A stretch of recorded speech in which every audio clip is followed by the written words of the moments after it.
welcome everybody to the Ball is Life podcast right here on Slowpitch World Network. We got a special guest today, man. This man, he's been around the block. He's a legend in his own right. I would like to say it. So with that being said, Mr. Doggett, what's going on? Hey man, I'm just chilling, just living life the way I need to right now. All right. With it. So anything you want to say to the people before we get right into it, man? I appreciate all the support. I never been really got looked into as being somebody as, too much of a legend, but I love it. You know what I mean? So, I just gotta try to live up to it. Why don't I guess I want to ask, why don't you think you've been looked to as a legend? Just on my standard demeanor, I don't like to put myself up and and look at people a certain way. When I first started playing pro ball, the biggest thing they taught me was, you stay humble, you stay to yourself, and you always talk to everybody. The lowest people. They said the one thing you should do every day is talk to the people who actually clean up the actual stadium that you in. That shows the most humbling part of you right there, because you never know what people go through, what they doing, and I really got to know everybody that actually was around when I played ball like that. Okay. And you say pro ball. How far are we talking? No, it wasn't much. It was about 2 years independent ball. I it just wasn't for me, I guess. You know what I mean? I got to play a few years just to say, I just achieved it. Ain't not too many people could say that. Right. Absolutely. I'm one of them.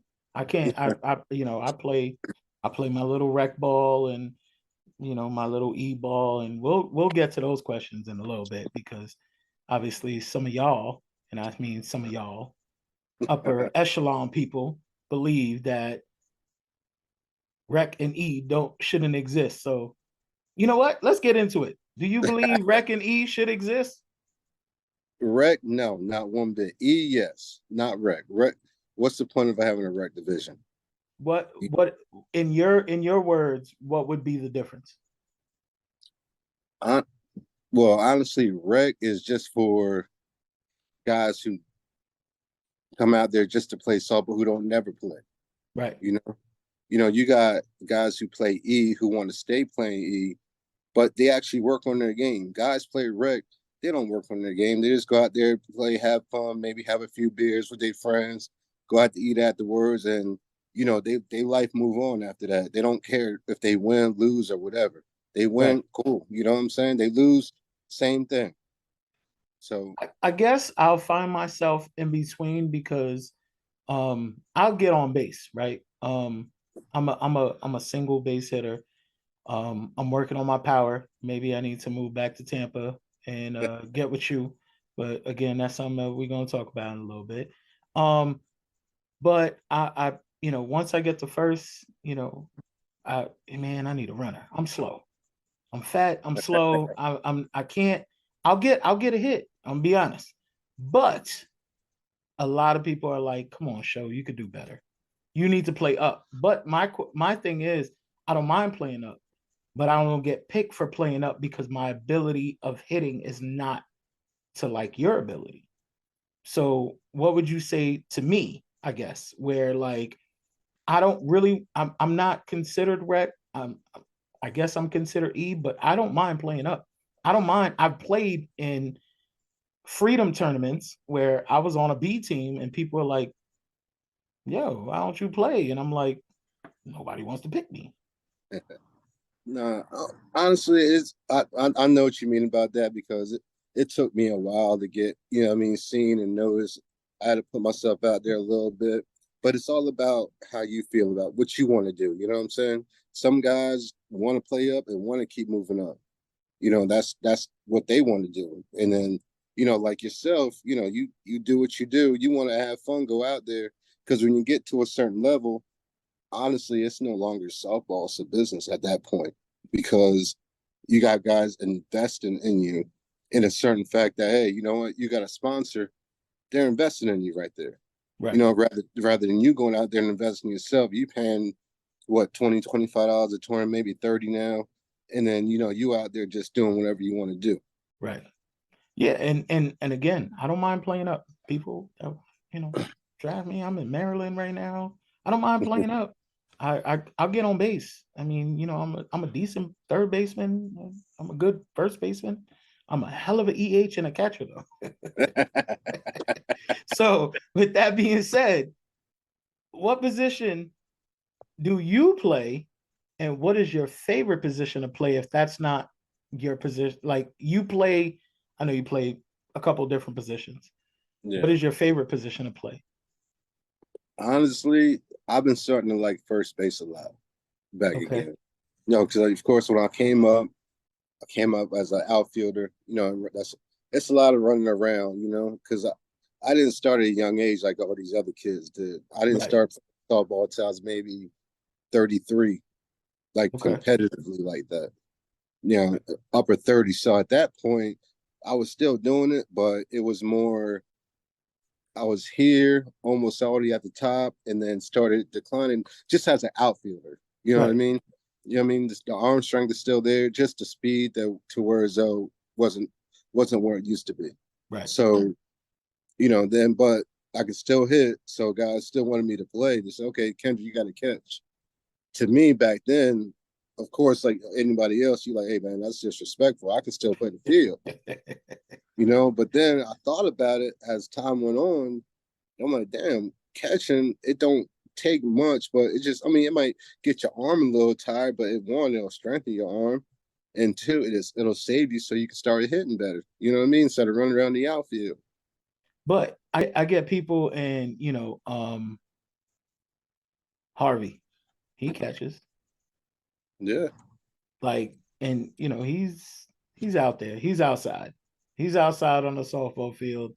Ain't nobody gonna say nothing about him catching. They're just gonna be like, all right, well, he catches. yeah, So, like I said before, I don't mind catching, and but people like you are competitive. And I used to be like that.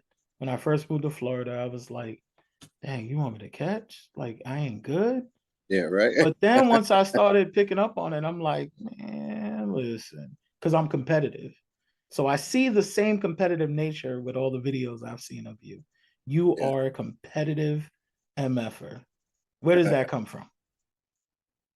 just growing up with, honestly, I got an older brother, and you know, I wasn't always the best. I ain't gonna lie to you. So my brother's 3 years older than me. So of course I want to try to run around with him all the time. So when I'm out there with them, one of two things: either I didn't get picked, or I got picked on. So in that sense, that just made me work harder. I'm like, all right, y'all want to do that to me? I'm gonna strive. I'm gonna get better than y'all. So that was my drive all the way through high school. Then I got to college, and guys always told me, "Hey, when you get to a certain level, everybody gonna be just as good as you." Right. Then I said, "You know what? I ain't gonna let that happen." So I just kept on, kept on, kept on, because when I got to college and playing, because I played basketball too, I guys always competing with me hard. Like, hey man, no, you don't got this, you can't do that. All right, I'll show you. So it never stopped. You know what I mean? Even to this day, it don't stop because I feel as though I can still compete at a high level, but I got guys saying, hey, I don't think you can do that no more. Right. And it well, to segue to our next question, did you play any other sports on any type of level, whether it be high school, college, or pro, or whatever type of level? Did you play any of those sports? And if so, what was those sports? Yeah, I just played basketball. I tried football, but it just wasn't for me at first. Football for me, I tried to start late when I was in high school, and Okay. that wasn't working out. So but I always had basketball with me. I played basketball through middle school, high school, college. So I was always two sports: basketball, baseball, going through. What position you played in basketball? Uh, damn. In high school, 1 through 4, college 1, 2, 3. Okay. That ain't bad, bro. That ain't bad at Yeah. all. Like that's not bad at all. So, um, how did you start playing softball? Like, what got you into softball? Because I know you didn't play softball in high school or college. Like, that's what I'm saying. You said you started late. So, what got you into slow pitch softball? Well, it was more of, like I said, I'm originally from New Jersey. We played softball maybe back then once a year. It was just something for fun. Whereas though it was just everybody that I grew up with playing baseball. We just said, hey, we're gonna play in this one tournament that they have every year in Mercer County Oh, called wow. called the Trentonian, and we just got together and played. We would win, sometimes we lose, whatever. But it just wasn't on me like that because at that point I was still playing baseball. Right. So it wasn't until I moved down to Florida to where as though somebody was like, hey, we need somebody to come play softball. Now to me, playing baseball, I'm like, all right, this ball coming in real slow and I get to use a metal bat. I said, I'd love to do this, see how far and hard I can hit this ball. And what happened? But and that's what it was. And I started playing league nights at Greco, damn near every night, but Friday and Saturday. It was crazy for me. But So, what do you think gave you the edge starting so late in your softball career to make it to, like, the upper echelon level, I guess you could say, than everybody else? What gave you that edge to, all right, or what did you do to correct something to make it to where you are right now? honestly, to me, what I did was I got in people's ears. I wanted to know and pick people's brains. I would ask, hey, what can I do different? What it is I got to do. Because coming from, for me, a lot of people have that problem, that transition from baseball to softball. Honestly, to me, I didn't have that much of an issue because I looked at it as, all right, if this is going to be a slow pitch softball coming at me, I got to look at something like an off speed pitch, sit, and go. Right. So that was always what my mentality was for them. But to get to the upper echelon, that's just that competitive nature. Like me, growing up, I never wanted to be on the level where I was at. I always wanted to be above it. Like when I was a freshman in high school, I played on the varsity team. I didn't want to play freshman. I wanted to play varsity. Right. You know, just like growing up, everybody has that played baseball and thought they was good. What do you want to do? You want to play Major League Baseball. You want to get at the very top. That was always my aspiration in everything I did. I want to be the very best at everything, no matter what it was. Okay. Man, see, me and you, it's that up north swag. That's what Yeah. it is. You just want to be the very best. So, but um, between baseball and softball, which one do you like better and why? Be honest. Honestly, baseball is always going to be there. That's it. Okay. For the simple fact that, to me, baseball is more of a challenge, and I like a challenge. Like I told you before, I like when someone says, "Hey, you can't do that. You can't do this. You can't be that good or whatever." That's a challenge to me. In baseball, everybody always said, you what are successful 3 out of 10 times you consider good. I want to Correct. be successful 4 out of 5. You know what I mean? 4 to 5 out of 10. Softball, well, you're successful. You're 7 out of 10. Look at that difference right there. Yeah. You I know, never thought about it that way, bro. and then that's just my way of thinking. When I play baseball, I'm like, hey man, if someone's hitting 350, I want to hit 550. I don't want to be down in the pack. I want to be above the pack. Right. So do you think that drive with being competitive is what made you love softball more and make you more like, all right, well, I got to be this to play baseball. Now I got to be this to play softball. It's about the same, honestly. Okay. Because it's still the same drive that I have. I mean, it doesn't. And like I said, I got to drive that. It doesn't matter what I'm doing. I can be out there selling peanuts. I want to sell every bag of peanuts I got. I don't care what it is. I can be out there throwing pennies to the curb. I mean, I know you know about that. So Sir. every time I want to be the closest one to that curve, no matter what it is. I don't care what it is. I want to be the best. We can play tennis, ping pong, golf, whatever. I'm gonna be out there, and we gonna keep playing till I win. Till he wins. And Woo! that's how it go. You can beat me 99 times, but once I get that one out of 100, I'm gonna be happy because that's gonna drive me right there. Right. You know. Ooh. Oh man, this dude here. I thought I was competitive, bro. You come from Jersey. You know what it is? Y'all New York's younger brother, so y'all feel um who is one of the best baseball players you have played against? And then who's one of the best softball players you have played against? Baseball. I mean, I'll be honest with you. It's so many Right. in baseball to where as though, I mean, I'm 45, so a lot of names I might throw out there, people may not know at all. Throw them out. Throw them out. I'm 41, bro. Throw them out. Who did I go against? It's a kid that I knew I grew up with my whole life. His name was Ian Rawls. He from Jersey too. He played for the Phillies. Um, Another kid, it's the Ryan Pandolfini. He's from Jersey too. He played with the Rays actually Oh wow. here. And then it's a lot of names I actually forgot. I mean, a whole bunch of pitchers. You know what I mean? Hitters. I mean, it's tough. Softball, same thing. I started off with me and Lewis Raymond. We when I first came down here, we played baseball together. Then we started playing softball together. You know, Those are with the stories we need to hear. yeah, even with Harvey. I mean, the first time I met him, I mean, it was a while. He was playing e-ball with some of my boys. I was like, "Why you got this kid out here playing straight out of baseball? There's a giant out there. Makes no sense." But I got to play with with Greg Cannell, Bubba Mack, all of them. Sean Jones, one of the better pitchers out there.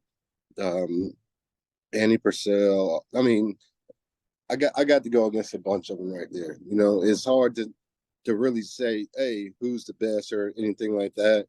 You gotta pick apart what are you looking for. You know what I mean? Right. You just can't say, oh, he's the best or he's better or whatever. Or what are you looking for? You're looking for a hit, power, average. I mean, defense.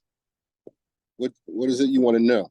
Right. That's my big question. So when people ask, hey, who the best out there? I mean, to me, I can't even answer that question because, as you know, as a competitive person, I don't want to hear someone say, "Hey, someone's better than me." Mm-hmm. But then Mm-hmm. again, sometimes you gotta just be humble about like, "Hey, you know what? You Yeah, he got is me. better. Yeah, right. You got me. You got me on this one, but I'm gonna get you on the next one. That's So all it is." so now you see, this is how I do my interviews. I lead you, and then you kind of lead me, right? This is not even on my docket of questions, but you said you seen Ryan Harvey play e-ball. When he first started, yes. So one, this is two part of my bad. One, where the hell did Ryan Harvey get into a e-ball game? And two, what is the biggest difference besides being competitive? What is the biggest difference between playing? I guess I'm guessing you played e-ball against Ryan. So No, not at the time. I didn't know. I was just actually out there. so you were just out there. All right. Yeah. So what is the biggest difference between when you started playing softball and now being on a more bigger scale in conference and everything like that? What would be the difference of that and how you approach the game? Um. It, that's a tough one because I mean I was always taught when I came up, no matter what level you at, you still getting an underhand ball thrown at you, no Correct. matter. But the difference to me, my takeaway is more consistent hitting, better defense. You got to be a lot more precise of what you want to do, and you can't show your weakness out there at all. Right. You show a weakness, it's going to be exposed that quick. Just like when you play pro ball. I mean, they say, hey, this guy can't throw inside pitch. Where do you think everything's going to come? Inside. Hard, too. Everything. You know what I mean? Cutters, all this kind of thing. And then you play softball, oh, he can't go backside. Where do you think the ball is going to be thrown? So Yeah. that's the difference between the upper and the lower. Lower, you don't know that. You're just out there just pitching. You know what I mean? And then you're out there just hitting and swinging. Back then, when I first started, in 2000, maybe 6, I played e-ball, maybe 3 or 4 tournaments, because I used to do that before baseball started, just play softball. So, and that's when there was no lower, it was just straight E. And teams were good. I didn't know anything about softball. I was just out there going and swinging the bat, seeing it, a slow ball coming in that's 12 inches big. I'm like, damn, this is easy. But growing up and going on more and more, I talk to more and more people. They like, hey, we know you can hit the ball about 400 feet. Let's see if you can hit the ball down through somebody now. Right. And that's the big difference. What can you control it? Can you do it? Can you do certain things at certain times when it's needed? That's the difference between what you say, lower ball and upper ball. Right. Man, you giving me some real gems right now, because I got a lot of people that say they can do certain things, and if I decided to come down, and I think you guys had something like this in Tampa. If I decided to come down to Tampa and tell 10, 15, 20, 30, whatever people, hey, we're gonna have a skills competition like they do in NFL or NBA, right? Mm-hmm. This is, you have to, somebody's gonna live pitch you, because anybody could do it off a tee. Am I wrong? Oh no, you're 100% right about that. We're gonna have a live pitch to you. You have to hit it in this hole. You get this many points. This, that. You get this many points. You really think people will show up for that? I think some will. Here's the thing about it: you're going to get more people showing for a home run derby than that. Why do You you know what I think mean? that is? Is because in the skills competition, people don't want to be seen making a mistake. You'll see a lot of mistakes in the skills competition. I did that twice this year already, and I thought it was you that I saw it on. yeah. And what's crazy about it? I mean, I had a bunch of good hitters out there, but honestly, the highest point value was like 2 or 3. Wow. You I know? didn't. I didn't. I didn't. Honestly, it's my bad. Didn't follow up on what it was, but so lay it out for me real quick. What was the point values? Certain, placing the ball, whatever. What that look like? Yeah. Well, what I did was, it was a demo night for all the Rollins and the new equipment for this year. What I did was I put trash cans behind first and third base, of course, the pitcher's mound, and I put nets on the 5-6 hole and the 3-4 hole. Okay. Just easy to me. That's just easy money. I said all you gotta do is either hit the trash cans or hit any of the nets. I gave 2 points for backside, 1 point for middle pull, whatever it was. You righty or lefty, Right. and you know how hard it was for everybody to hit those nets or the trash can.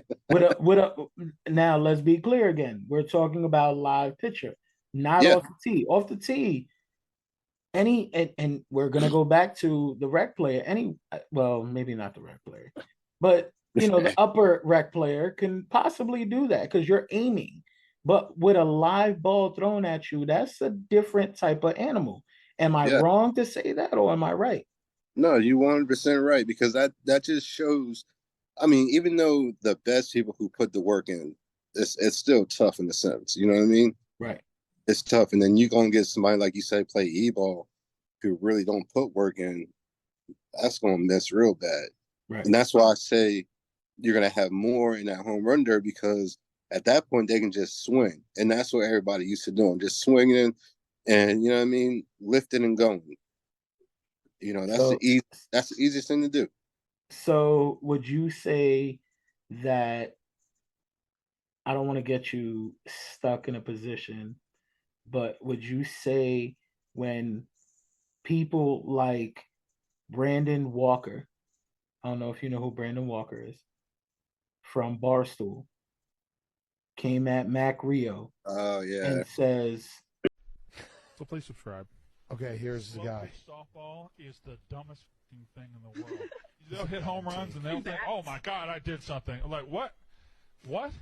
This is for you TikTokers with the dad bods to sit on the couch and talk all this shit under our videos and shit. We can silence this shit. Hitting a cabbage ball. Yeah, you're hitting a giant ball that's lobbed to you. Softball, easy. Shit like that. Shit like that. It's easy.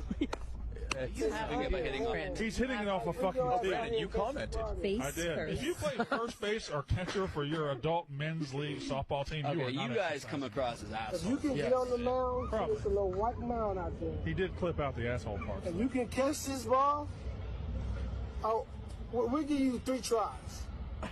Yeah, don't We'll even show him. fly you out to catch Yeah, it. shit like that. Shit like that. You catch He it, sucks. $500 cash. Bang, bang. If you Editors go don't, crazy. you got to give a $500 cash. But guess what?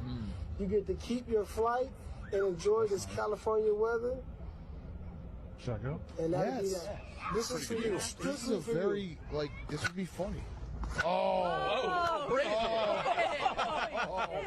You're fucked. He gets off a tee. Bang. You're bang, fucked. Right, he bang. really didn't Man really just solid proved what I was counter saying. to what you Ball said by is hitting the it up dumbest- a tee. And he took out the parts, but the weekend warrior that goes out and plays like 9 softball. I'll fly him to Chicago. No, huh? I'll fly him to Can't. Chicago. I don't think he wants to come to Chicago. That guy, if someone gets back to you, let me know. I'll fly to Chicago to do this competition with Brandon. No, No problem. There's no regulation softball fields in Chicago. What prompted the rant in the first place? You got to do that challenge.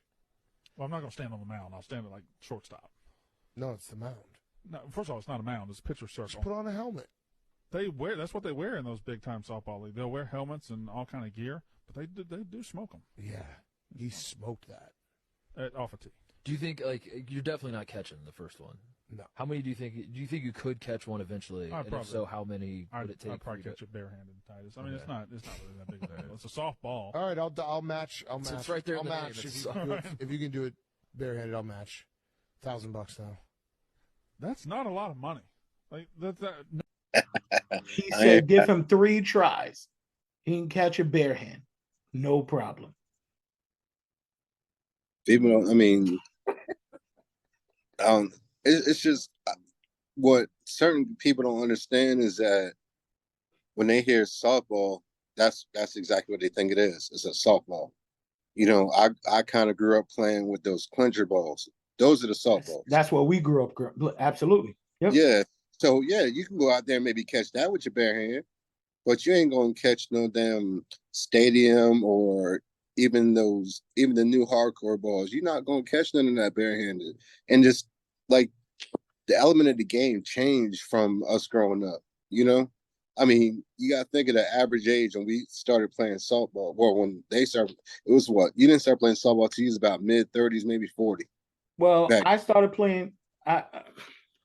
I started playing softball probably around the same age, but I grew up with my dad playing softball, and now this is how you know I'm where I say I'm from. On concrete Yeah, with a clincher. exactly. And it was just a different type because I grew up in the Bronx, right? So we don't have grass in the Bronx, and if we do, it's not the one you're playing on. You know what I Nah. mean? So I- my dad grew up playing softball for a team named the Kings, and there was a bunch of Spanish people, you know, whatever. Now, that softball and what you play, even on your level, and even what I play on my level, is a totally different. Because my dad came to one of my games one time when I was in Florida. He was just like, "What y'all doing?" I'm yeah, like, "Bro, we playing. It's a different game." 100%. People So don't So when people say you're going out, you're a weekend warrior, and that kind of what I consider myself, right? Not you. I'm the weekend warrior. I'm the person that, when I lived in Florida, yeah, I did play league ball five days a week, but I also played tournaments on Saturday and Sunday. I was also single when I was in Florida, so I didn't have nothing else to do. Yeah, right. But now living in Maryland, I play league ball maybe twice a week. I play tournaments and I got to travel to go to tournaments. I can personally hit Brandon Walker, even if he's in shortstop, he's not barehanding it, maybe not even controlling it. So when you get people like you, Mac Rio, the Purnells, all the conference players, he's smoking something good. Yeah, I mean that's honestly, like I said, people just don't know what I mean, what they say. But like anybody, it's just people who just talk just to talk. They just want to just bring up something different than what they normally talk about. So hey, let's just talk about this right now. Right. And of course, you want to go at Mac, and me and Mac, I know Mac for years now, and real cool, calm dude. You know what I'm saying? To get him going, You got to get him going. yeah. So That's that Cali. Because if he would have yeah, said that to somebody else in New York or Jersey, they would have pulled up. yeah. But Mac was like, "Come on, bro. Like, I'm still here. What's up? Like, holla at me." But yeah, man. I don't. And this is the problem I have, and this is kind of why I do this. Is I saw, and this again, going away from the questions and all the other things I had lined up for you. I started doing this because I saw cornhole on ESPN. I saw pickleball on ESPN. Yeah. Even if it's ESPN, and I said this on my last couple of interviews, even if it's ESPN 18, why do you think slow pitch softball is not on yet? Be honest with you, it was on a little bit. Okay. It was like 'cause I remember a while ago they had it on. It was a Hall of Fame duel back when it was in Kissimmee. They had it on CBS Sports. Okay. But I guess it didn't just get the views that they wanted to get, even though it should have. But like I said, like you said, back then, it just wasn't there yet. You know what I mean? So I mean, you had all the guys that everybody knew. Like when I first met or seen Cannell or Helmer and all them, that's who was on there. That's who they were talking about. Right. And a lot of people don't know who they are, especially if you don't play softball. Correct. You know. My wife went with me to St. Pete, a St. Pete tournament, and walk up to a dude like, "Hey, what's up, bro?" And she was just like, "Why are so many people crowding around him?" Because it was like all softball people.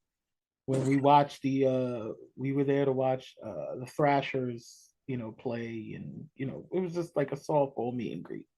Was that the ride draft? Yeah. Yeah. So, and she's like, "Why is everybody crowded around that dude?" I'm like, "That's Ryan Harvey." She was just like, "Okay, so," and I'm like, "Oh, babe." But for like me in my world, in your world, in softball world, he means something, right? Like, he's the dude that hit the American flag in Tropicana. You know what I mean? During one of the home run derbies, he means something to the culture. So it's I get what you're saying, but who are these cornhole people winning these tournaments?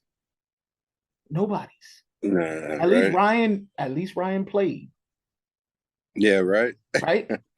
Every year, I feel like every year, somebody by the name of Conseco wants to, "Yo, you want to go again?" Like, he ain't calling out somebody that's just, you know what I mean? So Yeah. it's I don't know. I get what you're saying, but again, even on ESPN, even the Spanish ESPN, we'll take it. Like, the ESPN Ocho Cinco, when Chad can be the, the commentator. But like, we are a force to be reckoned with. At least I think. So my whole thing with doing this is bringing light and wanting to cover the media side of it, because I want people to understand it's not just drinking and drunks being out there hitting the ball. There's skill level to this. So that's why I kind of brought up the skill level on, people and doing all that. So it's different. It's weird on the roller coaster that, everything goes up and down on. But and that's what that guy was speaking on, more of, hey, guys out there just getting drunk and playing stuff. That's that rec ball right there that he was looking at.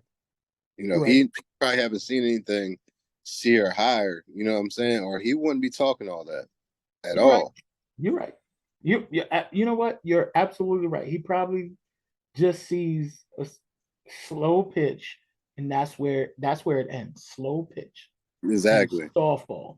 They don't see slow pitch softball is recognized as the church leagues, as recognized as the rec league. So maybe I agree with you now. Maybe the rec league should be for the league, not rec tournament. You know what I mean? Like, exactly. You know what? I didn't. Light bulb just went off. You're absolutely right. You know what? You got that. So, obviously you call home Tampa. We went through that already, but that's not your roots. That's where you moved to. When did you move to Tampa, and where's your roots from? I moved to Tampa in 2005, and originally from New Jersey. I was 20. Damn, I can't even figure out how old I was. Maybe 26 when I moved out here. Okay. Yeah, so I was born and bred up there, so that's never going to leave. You know what I mean? That's never going to get out of me. Usually, when someone said, "Hey, I'm from New York. I'm from New Jersey. Hey, how long you been there? What school you went to?" Oh, I left out there when I was 5 years old. No, you ain't from there. You from there. You went to high school from Florida. You were from Florida. I agree. I mean, that's where everything is at right now. I the funny part, real quick again. I was in DC a couple weekends ago. I walked in just being me, and I dropped my wife off with her friends, because that's what a real man does. He make sure his wife gets to and from. I'm just letting y'all know. And I go chill with your friends. I'll be on over here. Mm-hmm. Walked in, dude goes, "Oh, you can't be from around here." It's like, why not? He goes, "You look too pretty." I was like, what? Did you just call me pretty? He was like, "Them sneakers, ain't nobody have them around here." This, I was like, you're right. My license says Maryland, but I'm originally from New York. I just moved here 2 years ago. He goes, "See, I told you." So I get what you're saying. And I got that all throughout when I lived in Florida. And every time I visit other places, you look like you from New York. All right. That's because I am. Right. So what do you think? Why do you think that will never leave you, no matter what? It's just that's where everything started for me, and that's where my family, all my family's from there. And if I didn't have that, then I don't, I don't know what could have came about for me. I don't know how it would have been if I'd have, lived in Florida my whole life, Texas, anywhere else. I don't know what could have came about, but I just know what Jersey made. Made me, how it made me. Made me the man I am right now. So, I'm never going to leave that. I'm proud, but I'm not proud. I lived a fast life too, early on. I had my first kid when I was still in high school. I was a junior in high school when I had my son. Wow. So, I had to grow up fast, real quick, learn the game, everything. So, you know what I mean? I don't know if that would have been me down here. I could have had a better life. I don't know, but it's the life I wanted, and I'm not going to take it back for nothing at all. So, I mean, so you live with no regrets whatsoever. no, not at all. Because if I did, then I don't. You know what I mean? You don't know what type of person you are when you live with regrets. Absolutely. You got to be happy and not really content about what you did, but that's how you learn. You know what I mean? That's what made you today. Exactly. So, all right. So, you touched on family again. This is later on the conversation, but you said you had a kid at a young age. Um, um, is it okay if I disclose the ages and Oh, the upcoming? That's cool. yeah, yeah. All right. So you have a 28-year-old son, Mm-hmm. a 2-year-old daughter, and one about to come. Yes, sir. Now, being a young father, I have a 22-year-old daughter. So I don't have no more. God bless you, my dude. But being a young father and then being a father of 2 years ago, follow me real quick, and then being a father of the future, what would you say would be the difference of those different people in you? Well, that's that's something I always think about to this day and talk to a lot of people about. I thank my mom because I mean the first time in my life I told my mom, I thanked her to death because I finally admitted I said I wasn't ready to be no dad at no 16 years old. You know, I mean I was 16, just turning 17, and she helped me a lot. The difference was is that I didn't look at it more as having a son. I knew the responsibility that came with it. I knew what I had to do, but I looked at it more as, all right, that's going to be my boy. That's going to be like damn near a little brother at that age. Because, when you're 16, 17, you're not mature enough yet. I was still trying to, finish high school, figure out if I'm trying to get drafted, trying to work hard or go to college or do something different. Right. I need to get my life going before anything. And now having a 2-year-old at this age, it made me realize I'm like, damn, if I'd have just knew what back then, like I told you before, my life probably would have been a whole lot different. I probably wouldn't play no sports or anything. Right. So before you keep going, are you a grandfather? Oh man, I'll be honest with you. He just hit me about a week. No, bro, you don't gotta. I told you I'll bleep it out. But if you want to, No, I'm good. I'm good. He was excited about it. He just told me about a week ago.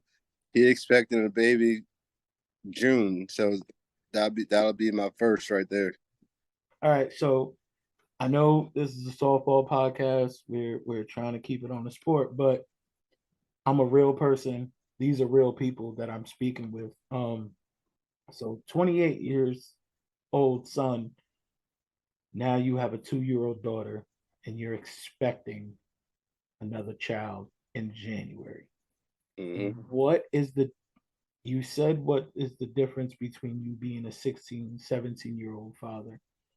What would the father of 2 years ago say to that person from 16, 17 years old? But what is the father of 2 years ago gonna tell the future of the January baby? That's a tough one right there. I told you I like to do softball, but I really like to interview people and I mean, what would you do different 2 years ago than coming up now? And I apologize if bringing up a sore subject. oh no. I see your face, so it seems I'm like going. I'm very serious. I'm really thinking on that because it's something big right there. But I mean, honestly, I wouldn't tell myself anything different right now. From 2 years ago, you wouldn't tell yourself different. Nah, from 2 years ago, 100% not. I mean, it was more of Me back when I'm 16, 17, yeah, we would have Of had a long course. Yeah. conversation. Yeah. But from 2 years ago, I mean, at that point, I didn't already establish myself, you know what I mean, financially, everything, knew what I wanted to do, moving on, and was prepared. You know what I mean? You're not prepared back then. It's just when it hits you, like when my baby mom, she unfortunately she passed about 3-4 years ago. But when she first told me, she was coming through. We had the commons area in my high school. She said, "Hey, I'm pregnant," and just kept it moving. It wasn't no talk, no nothing, and that was it. And just kept it moving. I said, "Nah," and she's like, "Yeah," and just walked off. We ain't talked about it till later. It was just one of them situations where it wasn't real till it happened. Right. Absolutely. That's the way I felt too, bro. That's the way I felt too, man. So I'm a lay off the serious topic after this one question. What'd you tell your son when he told you were about to be a granddad? Honestly, my first thing, he showed me that sonogram. All I looked at him and said, "Are you ready for it?" And he just said, "Yeah," gave him a dap and a hug, and then that was it. I just wanted to make sure he was ready for it, because bringing up a child in the world right now it's not like it was before, man. No. It's a whole different ballgame. Like my fiance, we talk about it all the time. She want to homeschool my baby because she's so afraid of the world right now. Man, You know? that's a whole nother topic. No. That's a whole nother topic. But man, yeah, we'll just we can leave it at that, bro. Like I agree with her, but I don't agree with her. But yet I agree. You know what I mean? Like Yeah. we were again. We had a conversation before we started recording. We were outside. Us being outside is different than being outside right now. And the crazy part is that it's really no difference, but it's different.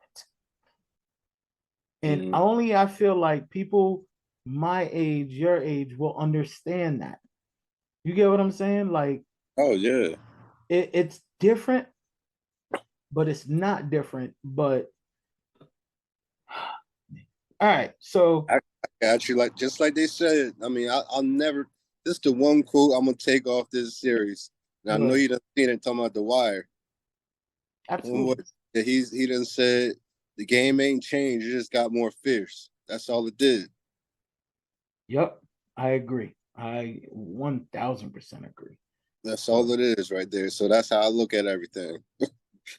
Man, I couldn't agree with you more. So, I got a couple more questions for you. One of them is personal. The rest are going to be really softball related. Y'all wanted this man to be here, so I'm asking these tough questions. So I hope y'all still tuned in. But what do you do for a living, if you don't mind me asking? I work for Frontier Communications. It was originally Verizon, and then they got switched over about 2016.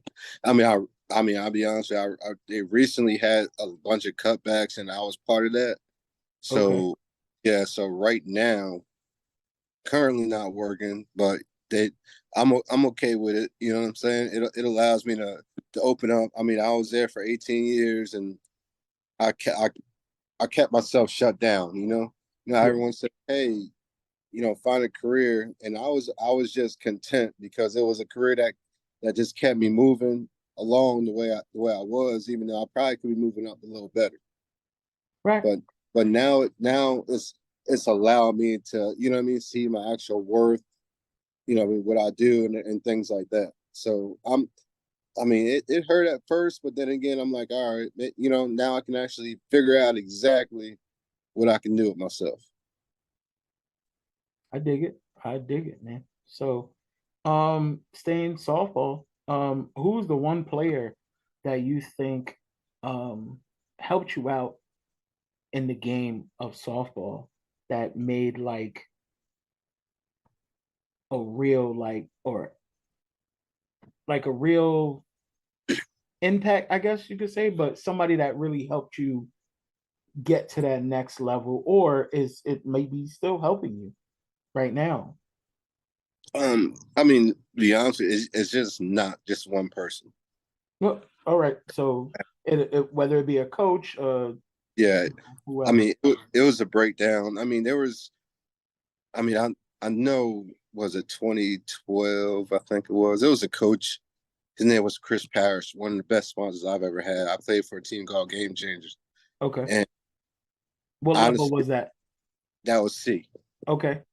Yeah, so at that time, of course, I wanted to move up because I was just me. Even though C back then was real good, but I wanted to go up higher, of course, because I'm like, all right. I said, well, what do I need to do? Right. So he broke down everything. He said, yeah, you got the power and everything like that. Of course, everyone who has it can make it, but what can you do different? And that's where, I started working with, say, like Lulu. He was always a good infielder, a good, a good base hitter. You know what I'm saying? He didn't Right. have the power like that, but you learn a lot from someone who just base hits and just knows their game. Because Right. then you go out there and BP with them and understand what they do all the time. Right. You know what I mean? And that was basically because he used to live maybe 5 minutes from me, so we got together a lot. Right. Okay. Like Davis Barlodello. He hasn't played much lately, but me and him, we used to hit all the time in the cage. He's a left-handed hitter, of course. Hitting with a lefty allows you to understand, hey, they got that sweet little backside swing. So Right. then you start to learn the backside. You know what I'm saying? So it's a culmination of things. And that's why I told you a long time ago. Like, I just pick people's brains and I would just watch and learn. What's the approach that everybody's taking? How do they do certain things? How all of a sudden they can just get hits when it's needed. Right. It's just little things like that I took away from. So it would be safe to say, on your batting skills, obviously there's many videos of you just hitting them. But if you needed that hit for your team to win, without a home run, you can get it. I'm confident enough, yeah. I can get a hit without a home run that'll win a game. Because that's just the type of player I am. I just, you don't, at that point, it's that fine line between cocky and confident. Correct. I'm right at that line. I'm very confident in myself towards I'm not cocky about it. I'm gonna tell you, hey, come through, Kendrick, come on, do your job. Yeah, I'm gonna do it. Right. I'm gonna tell you I'm gonna do my job. And I'll be honest, and not one point, even before this interview, you've never been cocky.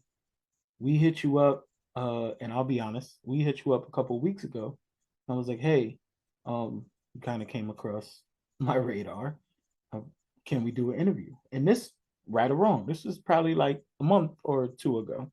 Mm-hmm. And you gave me your availability, and I had a bunch of other things going on, and people telling me they wanted to do the interview, and they didn't come through. And I'm like, man, you know what? Let me see who's really about this life. And I did tell you this as well. And not one time in our messages, in talking to you before we hit record, do I ever feel like you're a cocky individual.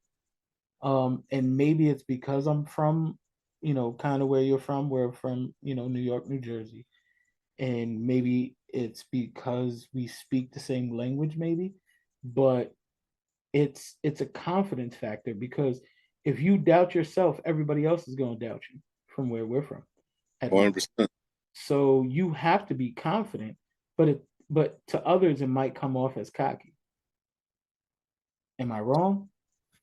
No, you're right about that, because I mean, when I first went to the South, I'll be honest with you, I came down real confident person, and they looked at me like I was cocky. I'm like, I'm not cocky. I know what I can do. I know what I can't do, but I'm not gonna overdo it because I didn't. There's a bunch of times where I came in somewhere overconfident and I ended up failing. Yeah. You know what I'm saying? It happens that way. You know, and that's why to this day I'm gonna stay humble and just, you know what I mean, and just stay confident, not cocky but confident.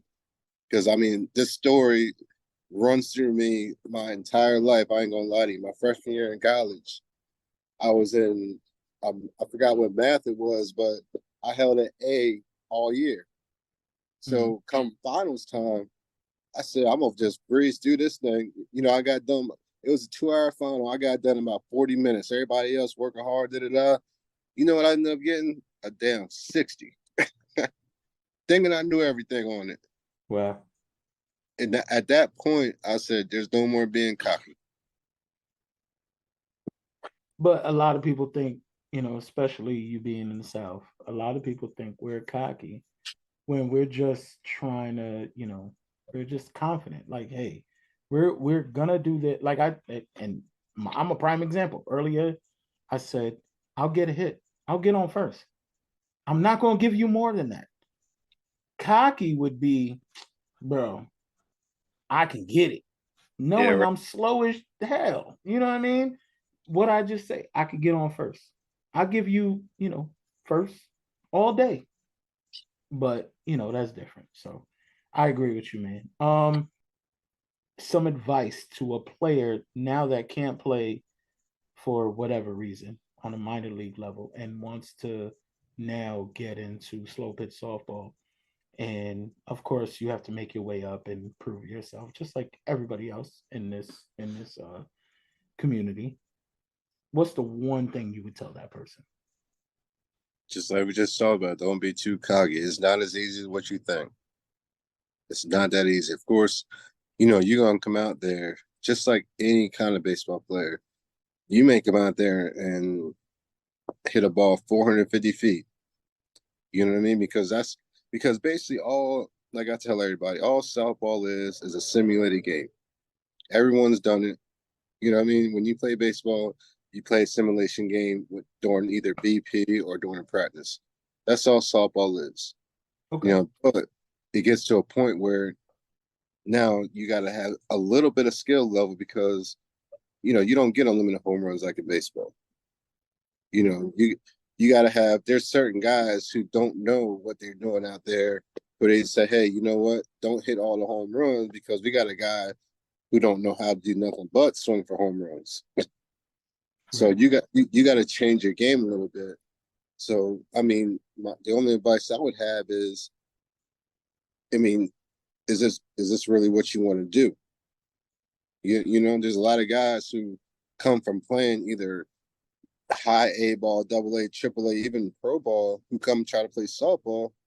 They'll come do it for a little bit, and then I just don't want to do it no more because it's a lot more work than what people think that has to be done.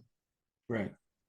You know, and playing all that pro ball, that practicing, you know, it's like it's a job. You know what I mean? And at some point, you want to relax from that job. You don't want to go from one job to another just like that, and then have to put the same kind of work in, which you think is easier.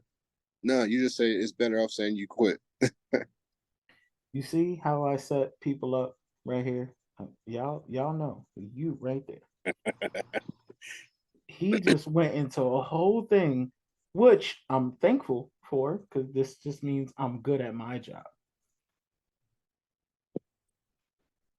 Now you're in Tampa, right? Mm-hmm. I've lived in Clearwater.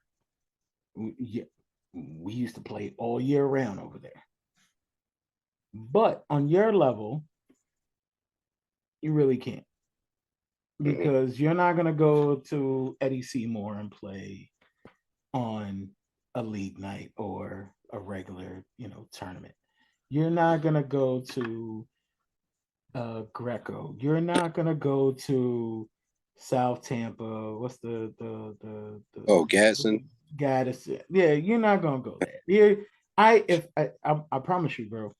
If I ever see you or get footage of you there, I want all y'all to send me if he's out there. I'm gonna put him on blast unless he's umpiring. I don't want it. Nope. Just shake this Hey, man's hand and be like, hey, you right.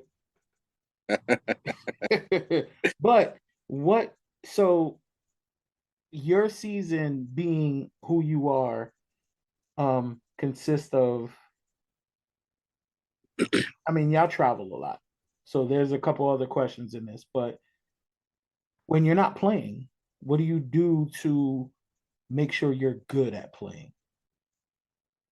I mean, when I'm not playing to make sure, I mean, Like I what's your like, you can BP, you can hit the gym, you can I mean, just get with the boys and again in Tampa, bro. I'm telling you, when I hit Tampa, I'm gonna be like, yo, bro, where you at? I'm out here. Like, what's up? I need to get better at this. But what do you do when you're not out, doing what you do? I mean, honestly, to me, I'm a homebody right now because like you do, like living up north. I mean, I tell people all the time, man, I lived a full life by the time I was 22, 23 years old. I mean, a full life. I don't need to be out doing other stuff anymore. I like to stay home. I like to relax. You know what I mean? And to me, there's sometimes where I want to break because I want that itch back to where though I want to get out there. I want to play and play hard because right now it's just not the same no more. You know what I mean? Because there's so much going on. There's so many tournaments. There's so much. There's just too much for me, honestly. Right. So I like to sit back and honestly, I like umpiring too because I'm at a phase of my life where I like helping people out. I want to make sure, guys, if you want to play, you can go play, and you need somebody out there to actually umpire the games, and that's what I like to be out there doing. And one thing I want to put on top of that, and you can tell me if I'm right or wrong. One thing I learned moving to Florida, I moved to Florida in 2012 from New York City. Um, I looked at the umpires at one point, like, y'all really calling this game? Y'all lames. Then, then this is where the dumb in me kicked in, where I was like, oh, I get to do tournaments other places. Then I saw the umpires in tournaments, and one umpire did me dirty, did me super dirty. Just one? No, one umpire did me dirty, and this is the reason why I'm saying he did me super dirty. And I'm gonna tag him on this. I'm not gonna call him out on who he is. I'm gonna tag him on this, and I'm a really, you know what, Evan, you did me dirty, bro. I, Um, and if I could have guessed who it was, I don't know it's gonna be. Evan did me super dirty, right? Because what I say, I'll get on first. I'm slow. Evan was playing 5-man, and I hit one that was gonna get through the gap on anybody else. But here comes Evan. And it was a tournament. And I think it was like my second or third tournament in Florida. You want to know what this man did to do me dirty? He fills the ball and throws it straight to the ground and makes a roll to first base. And it still beat me. I hope you was at Vieira somewhere where it's all turf. No, we were in Dunedin. Oh damn, that was a minute ago. Yeah, that's why I said it's before all that. Like, yeah, Yeah. and he did me dirty. I don't know why, but I used to look at him at times and be like, bro, you whack at this. That's the reason why you umpire and you bird ass, And then he came out. I was like, man, why you got a team for? You bird. Well, he showed me why he has a team and he plays in all the other tournaments outside of Florida. And I was like, all right, I get it. So See, I keep going. What is your favorite tournament to play at besides any worlds or besides any like one of those, type of tournaments, I should say? When I first started coming up, my favorite tournament was the Hall of Fame duel, because that was basically 2 tournaments in one, and you just got to play all day, every day, from Thursday to Sunday. You know what I mean? And then just to have, and then you had 30 teams around. That was always the best one. Okay. To me. But outside of that, Why was that your favorite? it was a lot of ball you got to play and you got to watch. You know what I mean? You got to watch all the top teams. Like every team went to the duel. You know what I'm saying? Back then. I mean, if you had 30 conference teams, you had 30, maybe 32 teams there, because you actually had 2 local teams that were good. Right. But you got to see and watch all the better players that that they so-called say was better than you were, and all the top players come out there. That's where a lot of people get their start, is the duel. You know what I mean? And then outside of that, the basic any BSC event. Any BSC. See, you one of those. I see.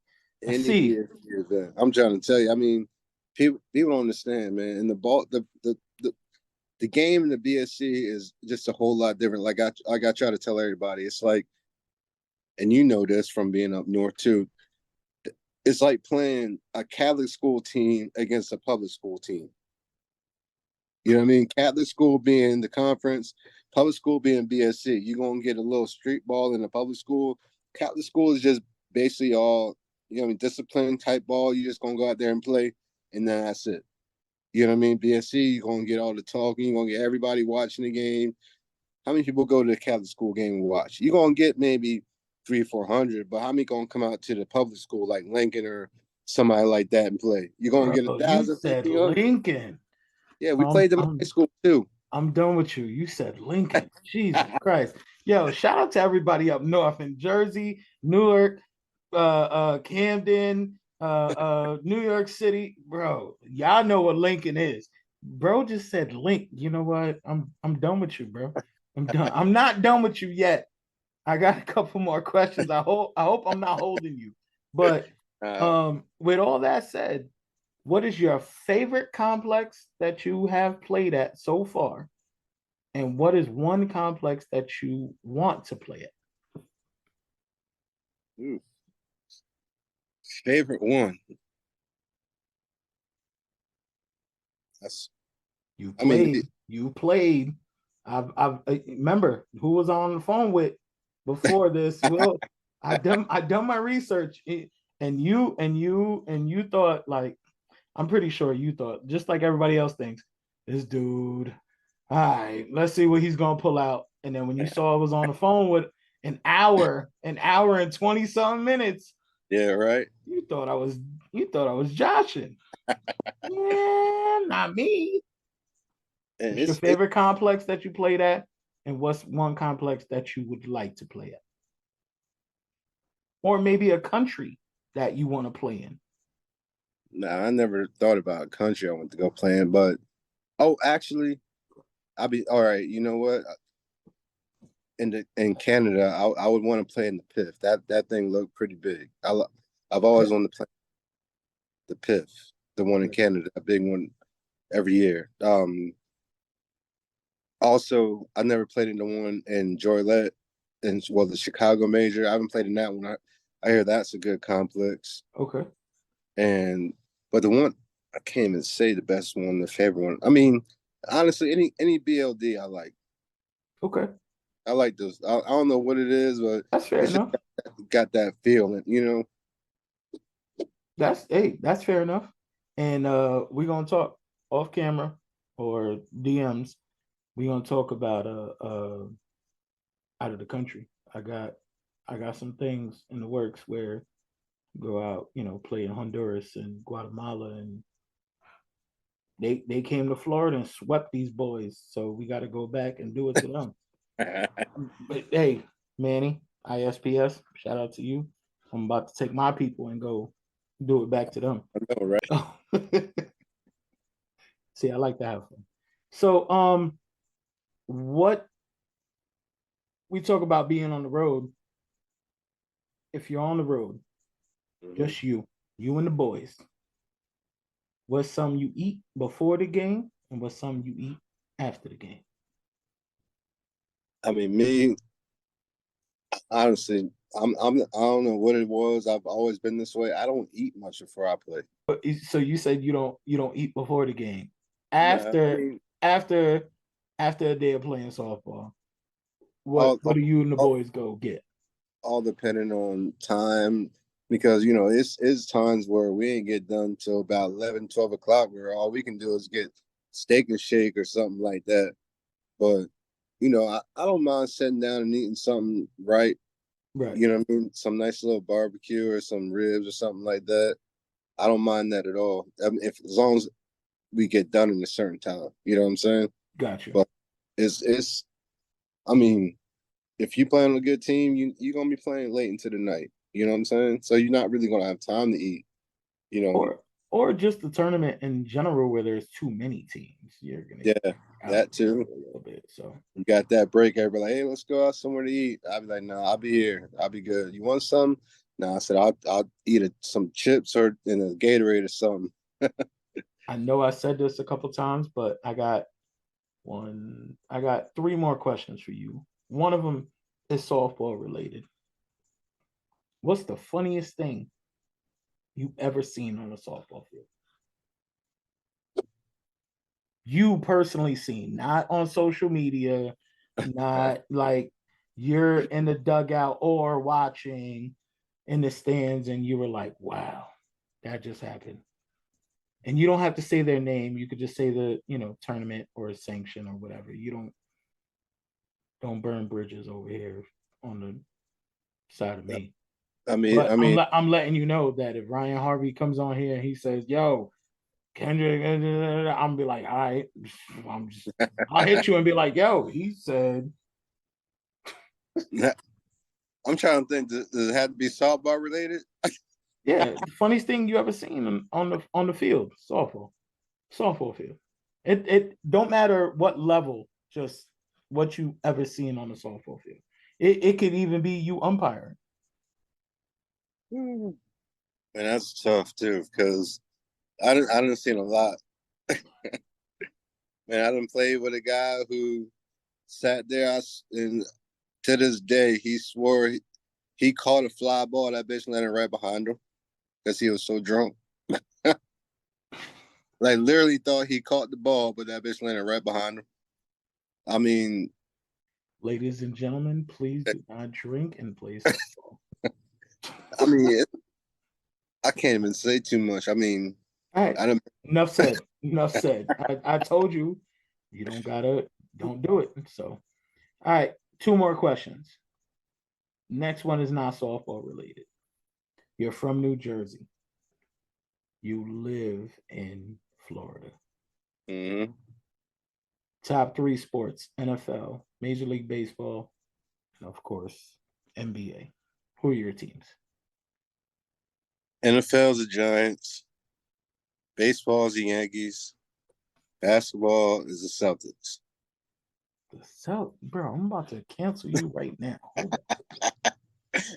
No, I don't know what it was. Celtics. I never liked the Knicks or the Nets. All right, but me and you kind of the same age.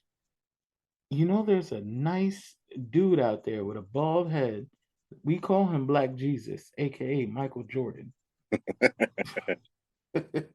Why the Celtics? Yo, you just went left. Well, Oh, I know. I mean, honestly, growing up, basketball wasn't big for me until I got about maybe 12 or 13. right. I mean, I didn't start playing until I was about 12 years old. So, what's your favorite sport? You would say out of all the big three, Basketball. but you like the Celtics, Yeah. man. And you're gonna have to talk about this. So, before I ask my last question, obviously I had a very nice talk, and we alluded to a little bit. So, Mr. Jason Kyndrich, Miken, Easton, Worth. Um, our guy. Our guy, meaning he is a great guy. I had to hit him up. I said, "Hey, I'm interviewing one of your guys. How do you feel about this?" Because he's too busy to come on my platform. So, I'm gonna call you out, Mister. Like, stop being other places and not be here with me.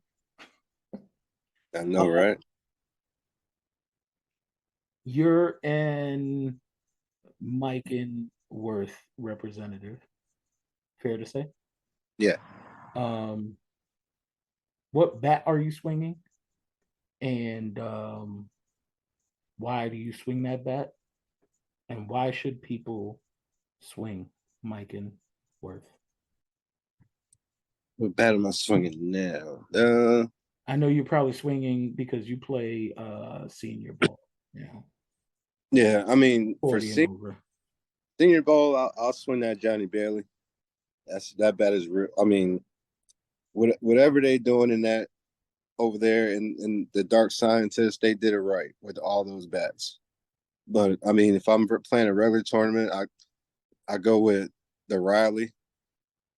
That bat's really good. I mean, I'm starting to swing that Easton thing, the loaded, which is real good too. Right. I mean, I can go all the way down. I mean, tantrum. Stick to what you're swinging. Obviously, again, that's our guy. Shout out to him.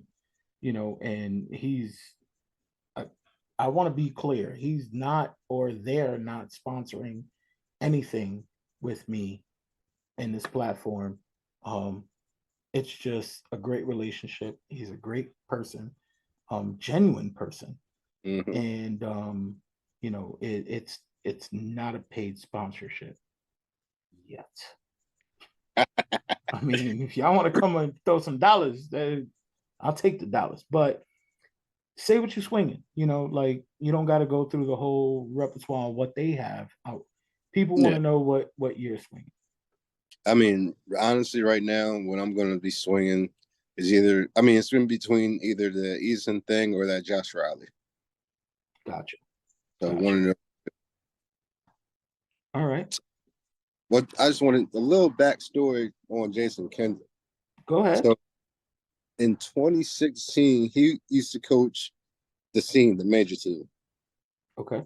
We played them in the Atlanta major, and back when I was playing with Bomb Squad at 18, we actually ended up beating them. And I had a hell of a game. I think I was like 5 for 5 that game. And then for some reason he got kicked out of the game. And then the next day they played us. They ended up beating us by like 20. But it was still good. I think I was like maybe 2 for 2, 3 for 3. So we talked a little bit because that was back when that team was Combat and he was with Combat. Yep. So, he, gave me some advice, gave me some batting gloves, Combat stuff, which was good. Towards the end of the year, you know how they have the WSL Open in Panama City. Yep. So I went there, and at that point, I didn't have to swing Combat at that time because basically the season was over. Right. So just so people don't understand this, I mean, you have to actually show up and show out any chance you get. Because you don't know who's going to be looking at you, who's watching. He ended up being at the Home Run Derby. I ended up being in the Home Run Derby. I think I went like 7 for 10 swinging a Miken Patriot. Right. So after that, he came up to me. He's like, "Hey, I'm no longer with Combat. I'm going to be with Worth Miken. I like your game. I like everything you do. How would you like to be a representative of Florida?" There was no hesitation. I said, "Yes, sir." And that's how everything came about. So that's what people don't understand. It's not about who you know or things about, or it's about how you present yourself on the field and, and just play the game right, Right. Talk the right way, be the right way. And then that's just how it has to happen. So it would be fair enough to say, and my bad, I'm about to interject a couple more questions before I let Alright. you go. It would be fair enough to say that, you know what? I don't want to lead you into this question. So I'm gonna say, can a player lead himself into the situation you just named without being skillful and having a good attitude? Or do you feel like your good attitude led you into that? I can't say you not being skillful because you are, but you get what I'm trying to say? Yeah, I mean, I'll be honest with you. I would say back then, no. Now there's a big possibility because, I mean, as much as I hate to say it, it's all about marketing and advertising. That's you. You don't even. I don't like to say it like this. You don't have to be skillful. You just have to be good at putting the product out there. Right. You get that product out there, you get sales. You're going to be somebody who they want to be around and want to be with. But that can change someone's attitude. They might have had a bad attitude, but now they're going to be good. Right. But I believe it comes a long way. Just like playing pro ball, like, which I didn't know until later on in life, that when you're being scouted, they just don't scout your talent. They scout your life, which I did not understand and I did not know. So I was like, hey, I'm good enough to do this. I'm good enough to do that. But my life wasn't where they wanted it to be. So that's where the past came at. Right. You And know, I'll be totally transparent also.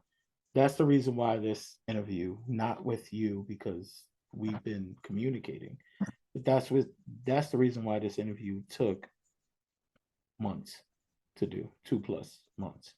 I'm not gonna sit down with somebody I don't know. I don't mhm. feel like that's fair because I'm giving my audience a false a false product, Yeah. right? So I can't sit down, me being me, I can't sit down with somebody I don't know. And again, you came across my platform and I was just like, all right, cool. Hit you up. You were like, yeah, whenever. This time, this day, blah, blah, blah. I'm like, all right, cool. And it sat there. And then I did what I did. And again, I had a conversation right before I got on with you with somebody that is important. And I mean, it just happened. So, but one last controversial question. And this is the controversial question that I waited to the end. And I'll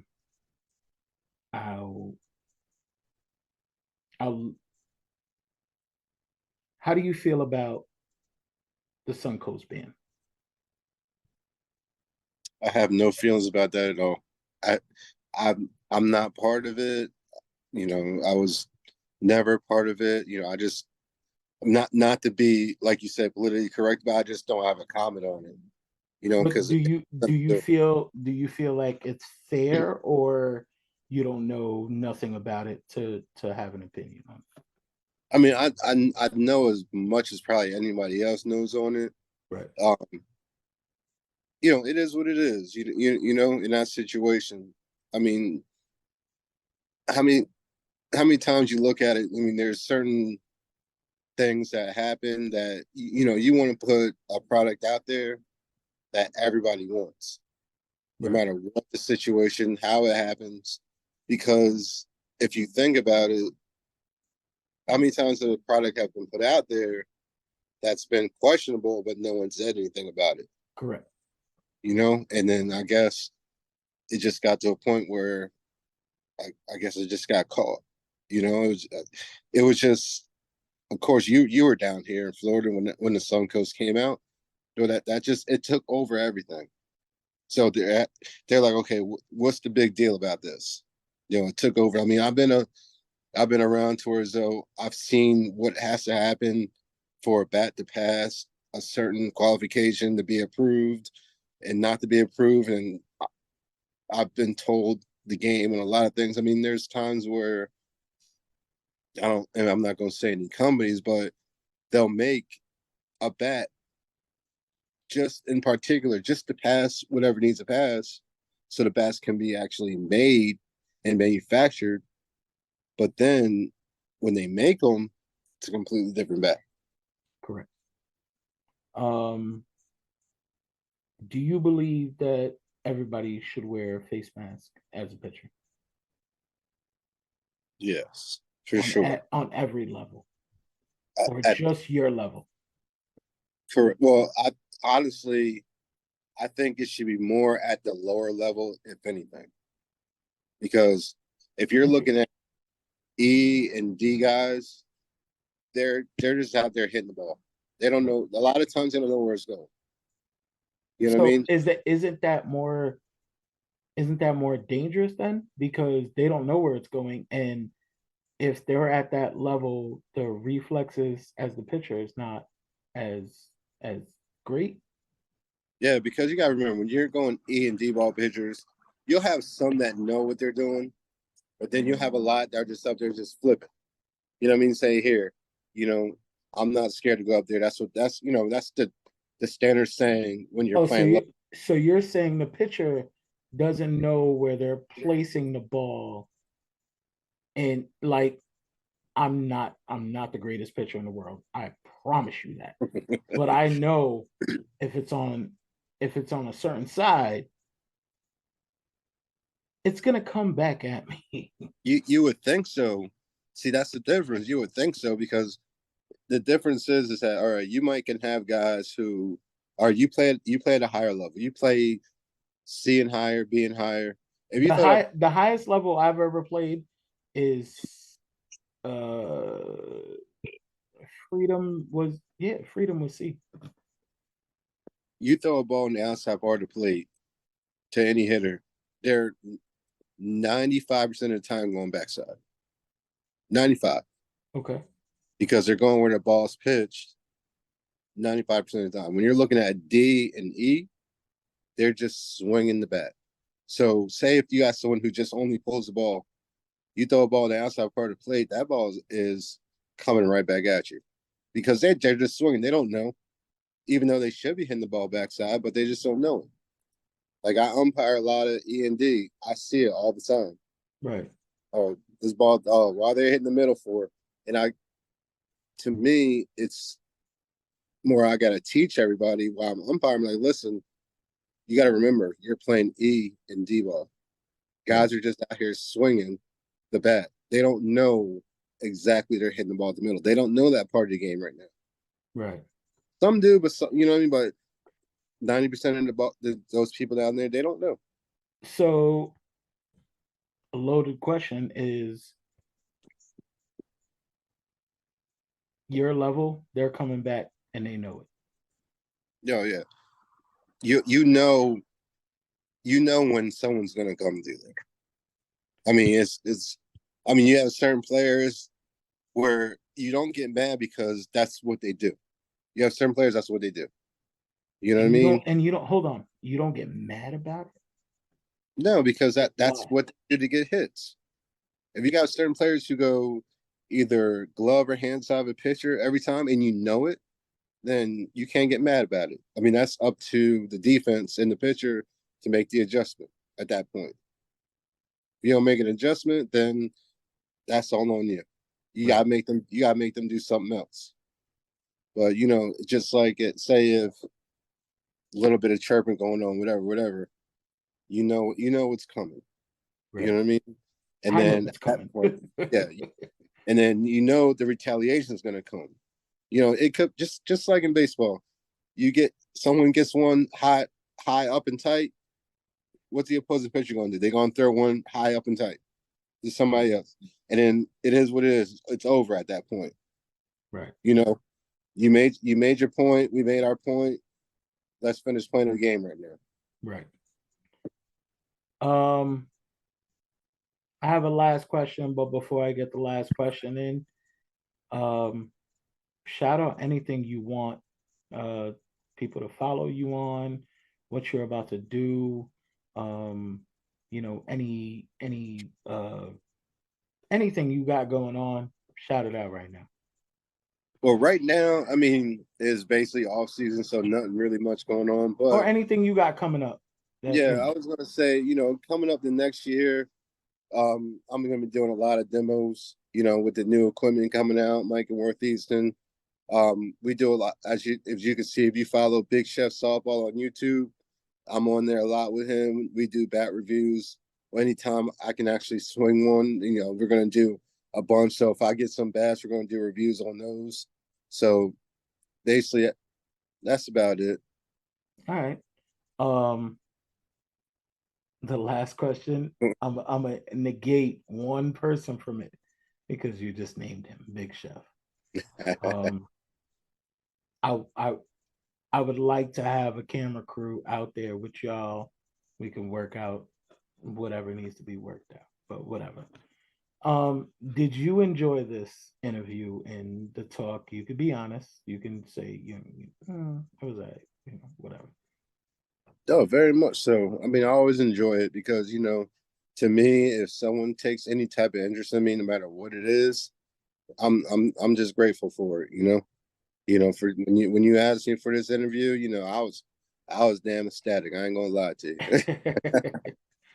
you. So with that said, if you can name 3 softball players besides the chef that you think would like this type of interaction, but here's the caveat. I'm gonna take one from all the smoke. Shout out to all the smoke dudes. You have to help us try to get them in contact with me so we can do an interview. 3 people that you can get me in contact with so we can do this interview with them. Who would those 3 people be? I would say Kobe, Besides Kobe, Chef. Kobe Cornelius. All right. He's an up and coming Converse guy. I knew him for years. Finally got him going. Ken Scobie. Okay. Yeah, he's a plethora of knowledge with softball. He's been around for a while. Kentucky in here, and said 3. Someone else who would like to do an interview. I'm just trying to speak on well bred and well spoken folk. It could be, it don't even have to be that. It could be somebody, that, So our thing is we're trying to grow this platform, right? Yeah. Some people are scared of sitting down with me. I'm still trying to figure out why. You're scared of. Ain't nothing to be scared of. I mean, you just talking. We talking. I'm trying to figure out why they're scared to sit down with me. When I say scared, I mean players, sanction directors, sanction owners. Um, I mean, I can go down the list. People are scared to talk to me, and I have no idea why. So now They you're the don't know. first person I'm asking this question to, and now this is going to be a question going forward. So I need the 3rd person real quick. And you said besides the chef, because I know he loved this. That was He's a person that I was hoping you would get through to me. I can well get that to you.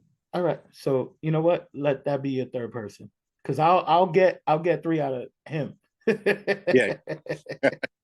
So if you can connect me with those 3 people, I would really really love that. I do this for the softball community, man. I'm not up to your level.